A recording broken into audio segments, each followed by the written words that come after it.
અંકલેશ્વર નજીક national highway number 48 ઉપર આમલાખાડી બ્રિજની બંને તરફ 4 થી 5 કિલોમીટર લાંબો ટ્રાફિક જામ શનિવારના રોજ સર્જાયો હતો.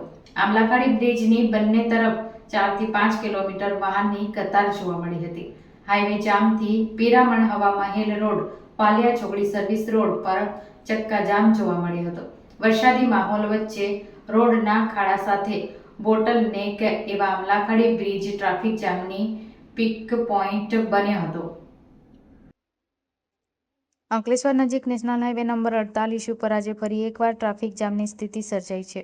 સુરતથી ભરૂચ આવતી લેનમાં નવજીવન હોટલની આમલાખાડી બ્રિજ સુધી, ભરૂચથી સુરત તરફની લેનમાં આમલાખાડી બ્રિજથી વર્ષા હોટલ સુધી વાહનની કતાર લાગી જવા પામી હતી.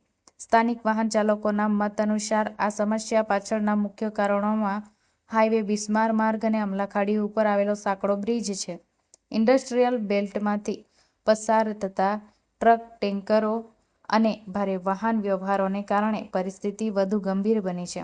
અંકલેશ્વર દહેજ ઇન્ડસ્ટ્રીયલ બેલ્ટમાં કામ કરતા કર્મચારીઓની કિંમત સમય વેડફાય છે. સુરત તરફ આવતા જતા વાહન ચાલકોને પણ મુશ્કેલીઓનો સામનો કરવો પડે છે. સ્થાનિક લોકો અને વાહન ચાલકોએ માંગ કરી છે કે હાઈવેના રસ્તાઓનું યોગ્ય રિપેરિંગ કરવામાં આવવું જોઈએ, તેમજ આમલાખાડી બ્રિજને પહોળો કરવામાં આવે જેથી મુસાફરોને રાહત મળી શકે એમ છે. શનિવારના રોજ વહેલી પરોઢથી ટ્રાફિક જામ તેની સીધી અસર તેને સાંકળતા રોડ ઉપર પણ જોવા મળી હતી, જેમાં પીરામણ હવા મહેલ રોડ તેમજ હાઈવેને જોડતો બંને તરફના સર્વિસ રોડ ઉપર વાહનની કતાર લાગી જવા પામી હતી.